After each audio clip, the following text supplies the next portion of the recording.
Mesdames, Messieurs, bonsoir et merci de suivre le 20h de la télévision du Burkina. À la une de l'actualité ce soir, la bataille livrée au sida est en phase d'être remportée selon les autorités sanitaires.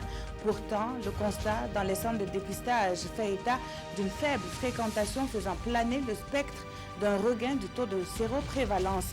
Le docteur Didier Romuald Bakouan est l'invité du 20h.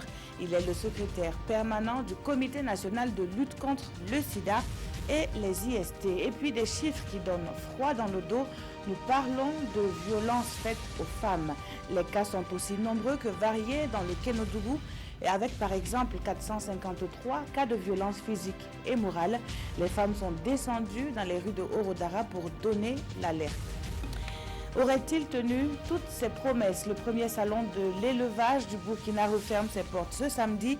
Nos amis les bêtes quittent le site du Siao pour leur milieu naturel dans les 4 coins du pays. Et le bilan, ce sont les experts qui le font. Certains participants se sont partagés la somme de 30 millions de francs CFA. Les détails dans quelques instants. Bienvenue à tous. Avant de revenir sur les conclusions de la 7e conférence des ministres des pays membres de l'OCI, l'organisation de la conférence islamique salue la tenue de ces travaux au Burkina Faso, reçu en audience par le président du Faso. Le secrétaire général de l'OCI a traduit sa reconnaissance pour le bon déroulement de cette session. Konsoum Koulibaly, Pascal Kané. À l'issue des travaux des ministres de l'Organisation de la coopération islamique à Ouagadougou, le secrétaire général de l'organisation est à Kossiam. Il est venu faire le point de la conférence au président du Faso et le féliciter pour l'organisation réussie de l'événement au Burkina Faso. On retiendra que la conférence est soucieuse de l'image que la femme renvoie dans les pays musulmans et compte œuvrer à l'améliorer. Malheureusement, nous souffrons beaucoup من صورة المرأة المسلمة في العالم. de l'image de la femme musulmane dans le monde. ولذا مهم أولا أن نؤكد لدولنا. C'est pourquoi il est important que nous affirmons à nos États, وشعوبنا, à nos peuples وللعالم, et au monde مدى ما تحظى به المرأة المسلمة combien la femme musulmane من احترام وتقدير est respectée وتقدير واحترام وأيضا صيانة حقوق. reconnue, combien ses droits sont protégés. في ديننا الإسلامي Dans notre religion musulmane, المرأة مثل الرجل, la femme est comme l'homme, لها نفس الحقوق elle وعليها a نفس le même الواجبات, droit et a aussi le même devoir. وهي نصف المجتمع. C'est la moitié de la société. وإذا أحسننا إلى المرأة أحسننا إلى Donc, المجتمع. si nous faisons du bien à la femme, nous faisons du bien à notre société. Le Burkina Faso assure désormais la présidence de l'organisation pour 2 ans. Le secrétaire général indique que le pays aura tous les soutiens de son organisation pour toute initiative qu'il viendra à prendre en faveur de la promotion de la femme et de son image dans le monde. Ouvrons à présent une large page consacrée à la commémoration de la Journée mondiale de lutte contre le VIH-Sida. Alors que la communauté internationale commémore la 30e journée, le Burkina Faso comptabilise 20 ans de lutte contre la pandémie. Au cours de la cérémonie officielle, le ministre de la Santé se veut confiant. Pour le professeur Meda, la bataille contre le VIH-Sida est surmontable. Pamadrogo Jean Zongo, Ini Walkoy, Janine Kambiri. Connais ton statut sérologique. Un thème qui vient rappeler à tous et à chacun que le test de dépistage est une nécessité. Un test qui est le fusil d'épaule même de la lutte contre le VIH-Sida. 30 ans de commémoration de la Journée mondiale de lutte contre le sida dans le monde. Et 20 ans au Burkina Faso. Il faut faire une halte et apprécier l'armement utilisé dans la bataille contre ce fléau. Le sida battait son plein au milieu des années 90, où on est allé jusqu'à une prévalence qui dépassait 7% de la population. Et aujourd'hui, après une lutte intense, menée surtout par une approche multisectorielle, où la société civile, les associations, les ONG, appuyées par l'État au plus haut niveau, nous sommes arrivés à une prévalence de VIH-Sida à 0,8%. C'est-à-dire que nous avons quasiment éliminé le VIH au Burkina Faso. La tuberculose étant la première maladie opportuniste des personnes vivant avec le VIH, les centres de diagnostic et de traitement de la tuberculose, ainsi que les associations qui se sont illustrées pour leur performance en termes de sensibilisation, en termes de malades tuberculeux qui connaissent leur statut sérologique et en termes de malades guéris, ont reçu chacun une attestation, un trophée et une enveloppe dont le montant varie entre 200 à 450 000 francs CFA. La cérémonie commémorative de la Journée mondiale de lutte contre le sida en 2019 se tiendra à Kombisiri. Connais ton statut, l'invite est à l'honneur ce 1er décembre, on l'a dit, à l'occasion de la Journée mondiale donc, de lutte contre le sida. Qu'en est-il sur le terrain? On y découvre que le dépistage n'est plus une priorité, ce que déplorent les acteurs de la lutte qui craignent de ce fait une augmentation du taux de séroprévalence. Le constat fait à Ouagadougou est signé de Idrissa Warga et Maïmouna Traoré. Honoré Sommet a eu des comportements à risque. Sans attendre, il court au centre médical Espoir pour faire le test de dépistage du VIH. Il est toujours intéressant de connaître justement son statut, voilà, pour non seulement se protéger contre un certain nombre de sida, et bien sûr aussi protéger les autres. C'est cette philosophie qui a également conduit Nathalie Tombiano devant l'infirmier. Il n'y a pas de problème en tant que tel à faire le test. Si le résultat est positif, surtout que je suis sur pied, c'est le moment vraiment de prendre des soins nécessaires pour en tout cas ne pas aggraver mon état. Soumaïla Tawoko et Aboubakar Ouedraogo ont aussi compris la nécessité de se faire dépister et ils le font régulièrement. Je fais le test de dépistage du VIH chaque trimestre. C'est important de connaître sa sérologie. Il y a plusieurs modes de contagion et il faut se dire qu'on peut contracter la maladie sans le savoir. Mais tout le monde ne l'entend pas de cette oreille. Certains, par peur, par ignorance ou tout simplement par négligence, hésitent à se soumettre au test de dépistage. La stigmatisation et la discrimination constituent encore des obstacles. Et d'autres ne cherchent à connaître leur statut sérologique que lorsqu'ils sont malades ou présentent des symptômes inquiétants. Par jour, on pouvait enregistrer 50 à 100 clients. Mais aujourd'hui, si on a une vingtaine de clients par jour, c'est beaucoup. Ce qui fait que nous avons développé une autre stratégie, pour aller vers les populations. Face à cette situation, les acteurs de la lutte contre le sida interpellent les décideurs. Pour eux, si rien n'est fait, le taux de séroprévalence, qui est aujourd'hui de 0,8%, risque de croître. Il y a la question des cibles, de l'orientation des cibles. Il y a bien sûr la question du financement des structures pour ne pas qu'il y ait un relâchement. Mais il y a aussi qu'il faut impliquer autour du VIH la question du civisme, la question du de drogue, la question des détenus et j'en passe.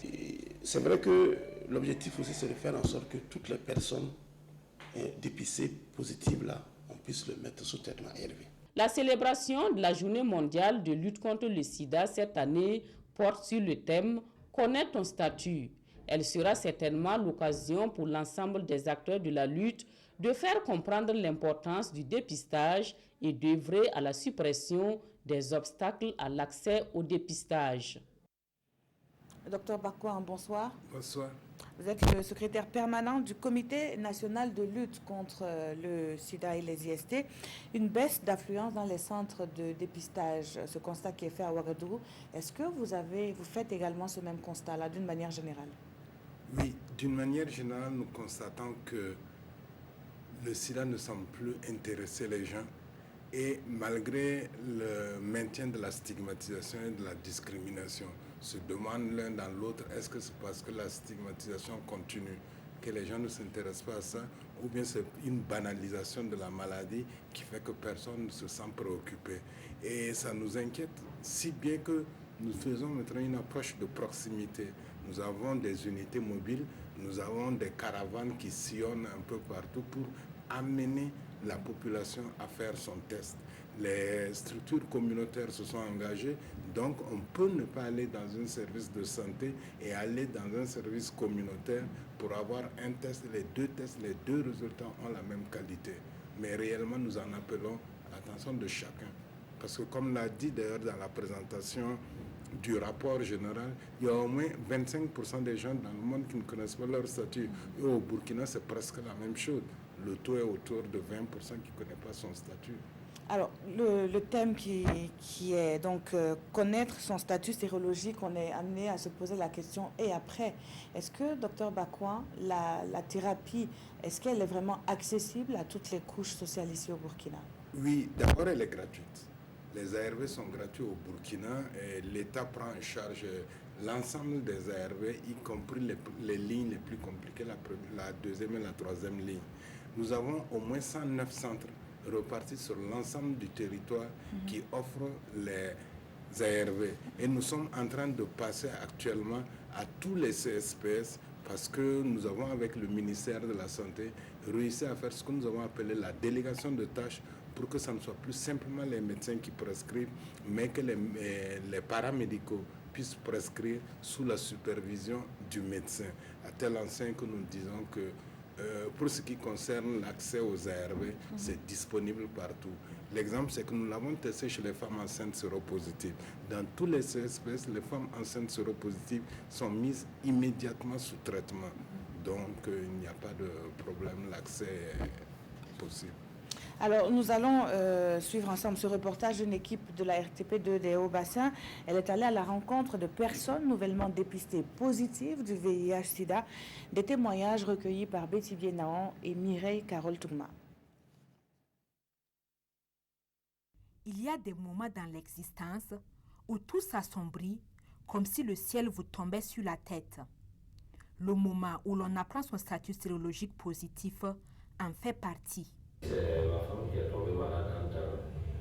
Et le médecin qui la suivait a demandé à ce qu'on fasse un examen afin de déterminer son état sérologique. Et à l'issue du examen, elle est avérée, elle a été avérée sur l'infecté du VIH-1. Et moi personnellement, ça m'a quand même sonné la conscience. Je suis allé me faire dépister et également j'ai vu que j'étais victime du même mal. Le 8 novembre passé, je me suis rendu au centre Mira pour faire mon test. Et après le test maintenant, on m'a fait savoir que je suis infecté. Après le résultat, je suis tombé sous le choc. Mais après les conseils maintenant, j'ai eu le moral haut. Et je me suis dit que c'est une maladie comme les autres maladies. Une maladie comme les autres et qui n'arrive pas qu'aux autres, même quand notre mode de vie ne semble pas à risque. Je n'ai jamais pensé que je serais dans cette situation, puisque d'abord je l'ai toujours craint. Donc ça fait que je me méfiais beaucoup, depuis que je n'étais même pas encore marié jusqu'au mariage. Là, ça m'a laissé quand même confus parce que je viens commencer à arriver. Voilà, puisque d'abord la femme, je l'ai épousée quand elle était encore vierge. Et moi, je m'étais abstenu jusqu'au mariage. Donc ça fait que j'ai remis ça, en tout cas sur un sort que Dieu nous a fait subir afin certainement de tester une autre fois, quelque chose comme ça.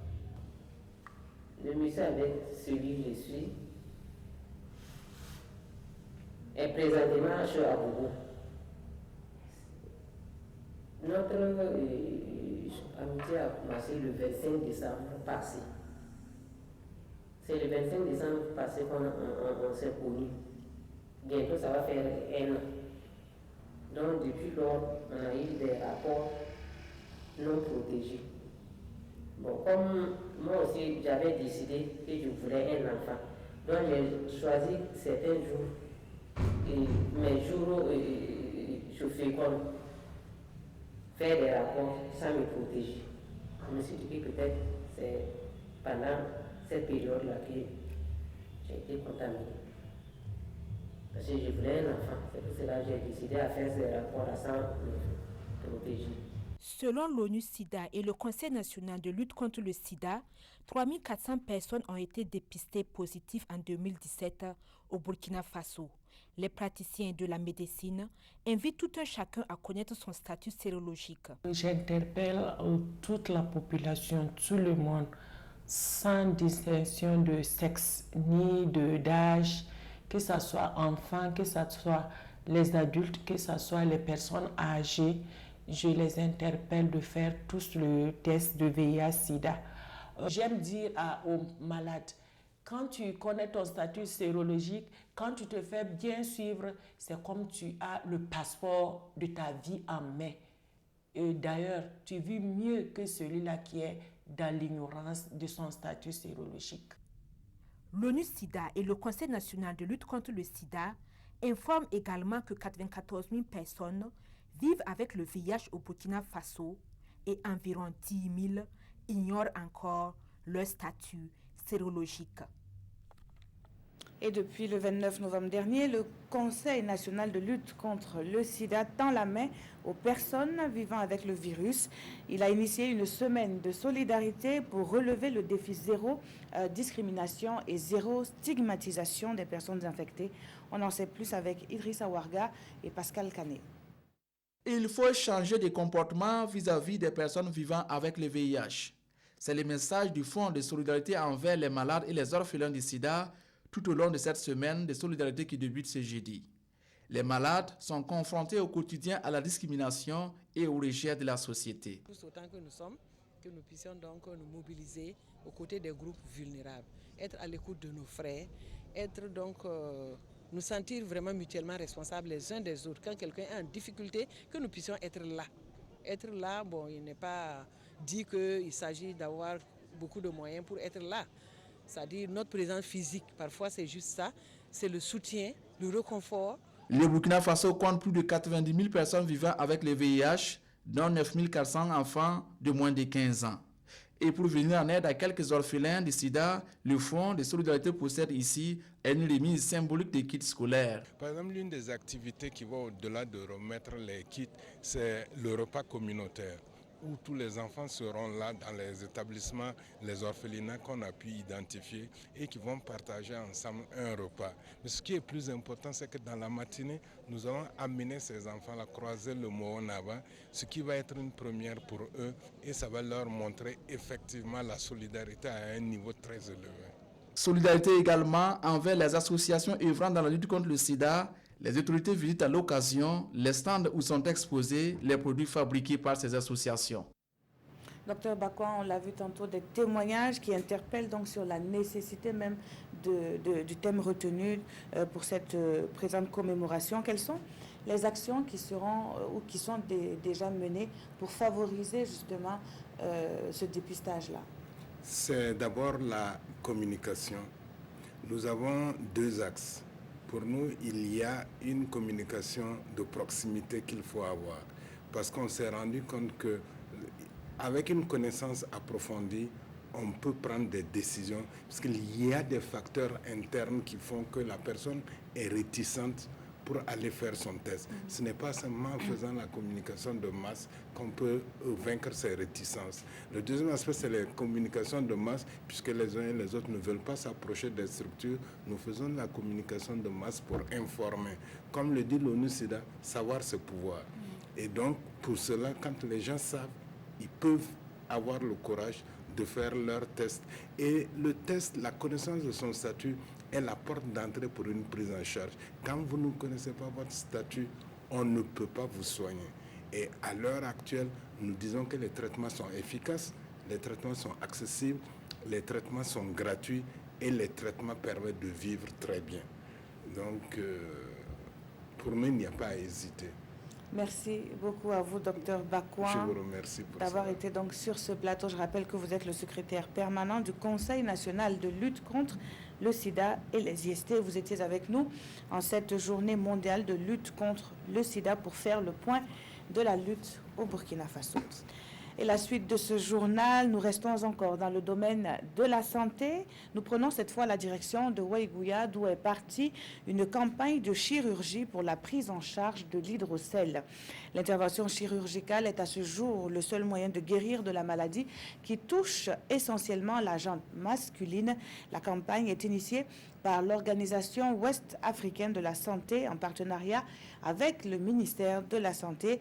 Elle va toucher, outre la région du Nord, celle du Sahel et de l'Est. Abdelkader Sawadogo, Beleman Herman Towe, reportage. Il avait 3 litres. Alors, il avait 3 litres qui étaient voilà, ce matin. Issouf Ouedraogo vient de passer avec succès son intervention chirurgicale pour la prise en charge de son hydrocèle, une des maladies tropicales négligées qu'il traîne depuis plusieurs années. Comme lui, ils sont 120 patients de la région du Nord qui vont voir leur situation sanitaire s'améliorer grâce à ces camps de chirurgie de l'hydrocèle. L'objectif, c'est de faire en sorte que ce nombre de cas d'hydrocèle, on puisse réduire ce nombre-là à travers les opérations chirurgicales.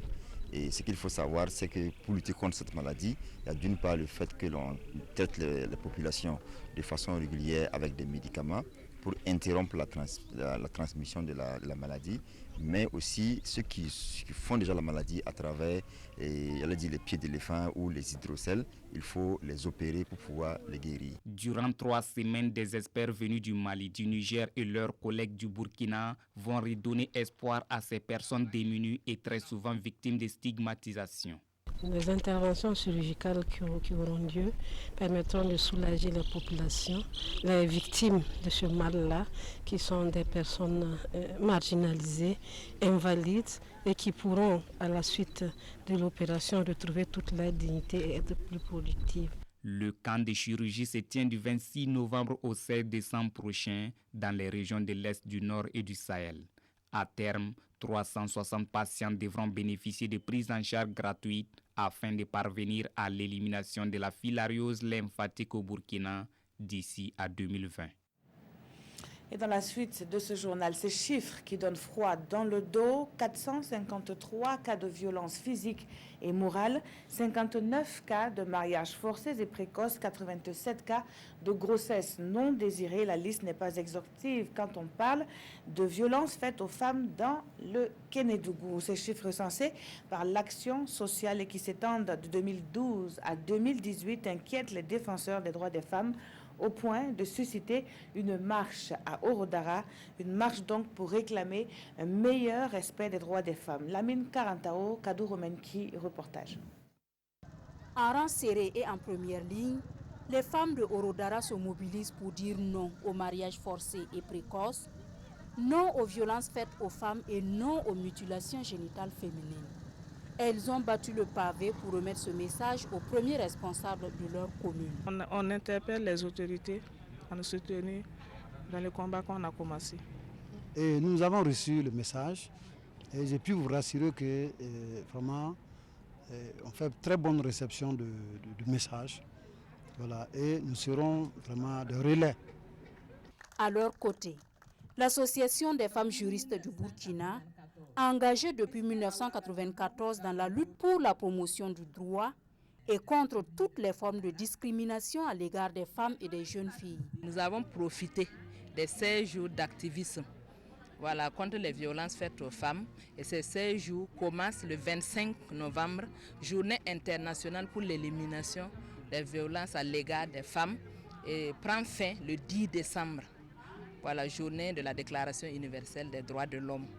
Donc c'était une belle occasion pour nous de profiter de ces 16 jours-là, de ces moments vraiment de lutte contre les violences faites aux femmes pour faire ce plaidoyer-là.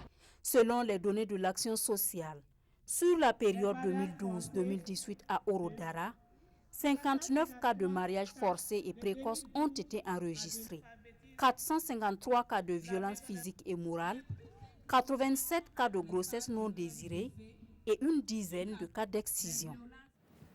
Je vous le disais tantôt, les ministres des pays membres de l'organisation de la conférence islamique ont clos cet après-midi leur 7e session à Ouagadougou. La présente rencontre a porté sur l'autonomisation des femmes dans les 57 pays membres de l'organisation et des résolutions sont prises pour mieux ancrer la participation des femmes dans le processus de développement des pays de l'OCI. Amado Ilboudo, Vincent Kiendrebogo. La 7e session de la conférence ministérielle de l'OCI, l'Organisation pour la coopération islamique, a abouti à des prises de résolution et à l'adoption d'une déclaration dite de Ouagadougou sur le rôle de la femme dans le développement des États membres de cette organisation. L'esprit de toutes les résolutions, c'est de vraiment mettre en avant les femmes. Donc nous voulons aujourd'hui donner l'opportunité aux femmes dans tous les secteurs de pouvoir évoluer et dans tous les pays membres de l'OCI. La déclaration de Ouagadougou compte sur la formation en sciences, dans les filières de scientifiques aux femmes.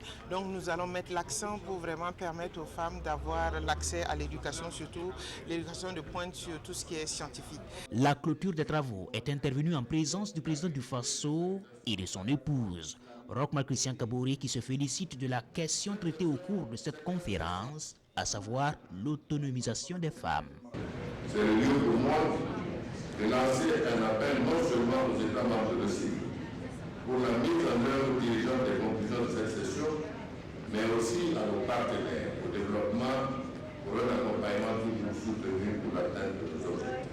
À l'occasion, 3 femmes sont distinguées avec le prix de l'OCI pour les réalisations des femmes, une palestinienne, une turque et la burkinabé de la Fondation Rama qui reçoivent chacune un trophée et une enveloppe de $10 000. L'ouverture officielle de la conférence ce matin par le Premier ministre Paul Kabatieba a vu l'entrée en fonction de Marie-Laurence Ilboudo comme présidente de la conférence ministérielle de l'OCI qui regroupe 57 pays arabo-musulmans pour un mandat de 2 ans. Le Burkina Faso a clos Polytech 2018 à Lyon. Les participants se sont retrouvés au stand du pays invité d'honneur pour tirer un trait sur le 28e Salon international des équipements, des technologies et des services de l'environnement. On fait le bilan de la participation du Burkina avec notre envoyé spécial Draman Guéné. Le champagne est sauté, les lampions s'éteignent sur le 28e Salon Polytech de Lyon. La clôture se fait dans le stand du Burkina, l'un des plus visités de la semaine. 6 000 visiteurs enregistrés chez les Burkinabés et de nombreux contacts noués dans les domaines de l'énergie renouvelable et de la gestion des déchets. Nous avons pu avoir donc des contacts avec des partenaires qui sont prêts pour venir explorer le Burkina en termes d'expertise, mais aussi apporter ce qu'ils ont comme expertise au niveau du Burkina et surtout dans le cadre de la mise en œuvre donc, des éco-villages. Nous avons eu des partenaires qui ont des technologies éprouvées que nous allons donc essayer de mettre à l'épreuve dans le cadre donc, de la mise en œuvre du programme sur les éco-villages en ce qui concerne la composante assainissement, mais aussi en ce qui concerne la composante énergie renouvelable. Des contacts utiles parce que très prochainement des missions de prospection seront reçues au Burkina pour la concrétisation des promesses, surtout en ce qui concerne le projet 2000 éco-villages. Ce qui est encore plus intéressant, c'est qu'il y a des partenaires qui viennent parce qu'ils ont la capacité de mobiliser donc, des partenaires financiers pour nous aider à la mise en œuvre donc, de ce programme. Et c'est ça qui est vraiment le plus important que le ministère, en tant que délégation gouvernementale, a pu avoir comme acquis à ce salon. Le Burkina est représenté aussi à ce salon de l'environnement par le secteur privé. À ce niveau, des contrats ont même été signés. À Ouagadougou, c'est aussi la fin d'un salon, le tout premier entièrement dédié au secteur de l'élevage. Le Sabel a fait, selon les organisateurs, carton plein avec plus de 20 000 visiteurs au compteur. Entre panels, expositions et rencontres professionnelles, l'organisation d'une compétition a retenu l'attention de plusieurs acteurs. Les lauréats sont spécialisés dans les 5 filières retenues pour le concours. Oumar Zombré nous en dit plus. C'est officiellement parti pour l'exploitation de la carrière de granit de Sogo-Sarasso. Et le top de départ des activités de cette carrière a été donné par le ministre des Mines et des Carrières. Cette carrière viendra porter à 23 le nombre de carrières en exploitation effective au Burkina Faso, dont 16 de granit, 5 de calcaire dolomitique, 1 de kaolin, et 1 d'argile. Une quinzaine de sociétés sont en phase d'installation. 10 milliards de francs CFA, C'est la somme mobilisée par la société Afrique Carrière pour la réalisation de cette infrastructure. La carrière de granit de Sogo-Sarasso, c'est une production annuelle de 300 000 tonnes qui est attendue, près de 200 000 emplois à créer et une contribution d'environ 80 millions de francs CFA au budget national par an. On n'a plus besoin d'aller donc détériorer la nature pour chercher du gravier de tout venant ou du sable tout venant. Ce sont des agrégats que aujourd'hui les entreprises auront besoin pour faire des belles routes qui vont durer, pour faire des maisons. Avec cette technologie, il n'est plus à démontrer que aussi demain on peut attaquer les mines. Pour dire que personne ne viendra faire le bonheur de qui que ce soit à sa place. Nous les locaux, nous devrons aussi demain se mettre en rang pour pouvoir attaquer tout ce qui est jugement dans notre pays. C'est en janvier 2017 que la société Afrique Carrière a obtenu la licence d'exploitation de cette carrière de granit de Sogo-Sarasso. Une carrière située à une trentaine de kilomètres de Bobo-Dioulasso. Alors, vous venez de suivre plutôt la cérémonie d'inauguration de la nouvelle carrière de Sogo-Sarasso. Revenons à présent sur la clôture donc, du SABEL, le salon de l'élevage.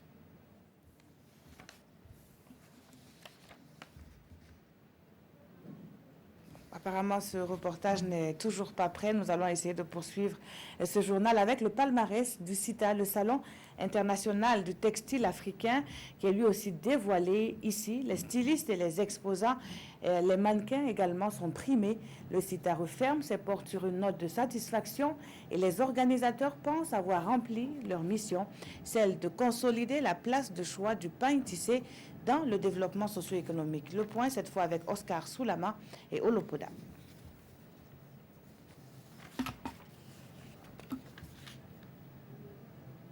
Visiblement, c'est difficile de poursuivre ce journal. Peut-être que nous allons continuer avec un reportage. Est-ce que c'est possible? On verra bien un reportage donc, sur la relance d'un programme de l'ambassade des États-Unis au Burkina Faso, un programme qui s'intitule Self-Help et qui vient en aide à des projets qui sont déjà performants sur le terrain. Cette fois, nous allons voir le reportage de Nong Bakouda et Oumar Zambré. Ce sont au total 8 groupements et associations triés sur le volet qui se partageront la somme de $50 000, soit un peu plus de 25 millions de francs CFA. Ces groupements et associations sont certes de localités différentes, mais visent tous le même objectif, parvenir à se prendre en charge à l'autosuffisance à travers des projets de base communautaire. Des projets qui pourront démarrer après cette signature de convention à l'ambassade américaine. Nous avons fait un projet d'avoir un verger au centre d'accueil des enfants de détresse à Gilungu. Donc c'est pour planter des arbres fruitiers et c'est là pour le développement du milieu où nous sommes. Nous avons reçu à peu près 4 800 000 et ça est dans le cadre de la formation des femmes pour la fabrication du savon. Self-Help, c'est le nom du programme de l'ambassade des États-Unis d'Amérique. Après une année de pause, le fonds de l'ambassadeur des États-Unis d'Amérique pour l'autosuffisance est de nouveau de retour. Il y avait une pause, une interruption avec l'arrivée d'un nouvel gouvernement qu'il fallait mettre en place les mesures pour la gestion de notre budget. Et nous sommes vraiment contents qu'on pu renouveler ce projet qui ont lié les Burkinabés et les Américains depuis longtemps et va continuer à le faire dans le futur. La reprise de ce programme va sans doute faire des émules dans le monde des associations. Rien que pour cette reprise, l'ambassade des États-Unis d'Amérique a reçu 121 dossiers, mais seulement 8 ont été sélectionnés pour financement. Nous allons tenter de rattraper le cafouillage, toutes nos excuses, avec la clôture donc, du tout premier salon dédié au secteur de l'élevage. Le SABEL a fait donc, selon les organisateurs, un carton plein avec plus de 20 000 visiteurs. Entre panels, expositions et rencontres professionnelles, l'organisation d'une compétition a retenu l'attention de Oumar Zambré, qui nous en dit plus. Des récompenses, il en pleut à cette cérémonie de clôture du SABEL, le salon de l'élevage du Burkina Faso. À cette première édition, 9 personnes ont reçu des décorations pour leur contribution à l'essor du secteur de l'élevage. Et ça ne s'arrête pas là. Les producteurs les plus méritants ont été distingués dans 5 filières en compétition. Les filières avicoles, caprine, bouc, bovine, lait et viande. El Hadj Bourema Nyodogo a reçu le premier prix du président dans la filière bétail-viande. Nous sommes venus pour soutenir une initiative de notre pays. Nous avons été bien accueillis et nous avons fait un séjour agréable. Déjà, nous sommes satisfaits pour cela, hormis le prix que nous avons remporté. El Hadj Bourema Nyodogo repart avec 1 million de francs CFA, un broyeur et une participation au sommet de l'agriculture en France. Le coût global de son prix s'élève à un peu plus de 5 millions de francs CFA. Au total, 32 millions de francs CFA ont été distribués à cette cérémonie. Une belle moisson pour les lauréats, mais surtout une reconnaissance aux acteurs dévoués du secteur de l'élevage. Pour une première édition, le salon de l'élevage du Burkina a surpris plus d'un, tant par la qualité de l'organisation que par le niveau de la participation. En effet, sur 150 exposants attendus initialement, ce sont environ 300 exposants que le Comité national d'organisation a enregistrés sur le site du Sabel. De même, sur 5000 visiteurs attendus, le salon a enregistré 20 000 visiteurs. Un salon marqué par de fructueux échanges sur les différentes thématiques abordées au cours de la semaine. Pour le Premier ministre Paul Kabatieba, la base du développement du Burkina se fera par l'agriculture et l'élevage, et il faut les moderniser. Pour faire de nos producteurs de véritables producteurs modernes, pour développer notre agriculture, pour développer notre espace rural, c'est ça la vision et l'ambition de notre gouvernement. Des recommandations ont été faites à ce Sabel, parmi lesquelles l'on peut citer l'augmentation du budget alloué au sous-secteur de l'élevage, la sécurisation et le renforcement du fonds de développement pour l'élevage et la pérennisation du salon. À toutes ces recommandations, le Premier ministre Paul Kabatieba dit avoir pris bonne note. Il assure que le gouvernement travaillera sur ces questions afin d'apporter une réponse adéquate. Le rendez-vous est pris en novembre 2020 pour la 2e édition. Le palmarès du CITA est également dévoilé. Ce soir, c'est la fin du Salon international du textile africain. Ici, les stylistes, les exposants et les mannequins sont primés et le CITA referme ses portes sur une note de satisfaction. C'est ce que nous disent Oscar Soulama et Olopoda. C'est lui, Draman Sangaré, sacré meilleur styliste de la 5e édition du Salon international du textile africain CITA. Son savoir-faire en matière de la transformation du coton africain en mode vestimentaire a retenu l'attention du jury et du public. Il repart avec un trophée, une attestation de mérite et une somme d'environ 1 300 000 francs CFA. Quand tu vois les stylistes là, on ne peut pas être déjà affirmatif que tu peux être le lauréat. Parce que le travail que tu fais, c'est la même chose que les autres font. C'est les jurys qui nous diffèrent. Rianata Songo, mannequin le plus remarquable. Elle reçoit une attestation, un trophée et une enveloppe de 325 000 francs CFA. Je suis très honorée aussi parce que c'est un salon qui valorise le Vaso d'Anfani. Je pense que si l'Afrique, on est soudés, on va aller très loin. Pour le promoteur du CITA, le bilan de cette 5e édition est satisfaisant. Pour nous, l'objectif de ce salon, avec le départ, est reconnu par l'Union africaine aujourd'hui. Et je pense que nous sommes satisfaits. 20% de la population vit donc du coton.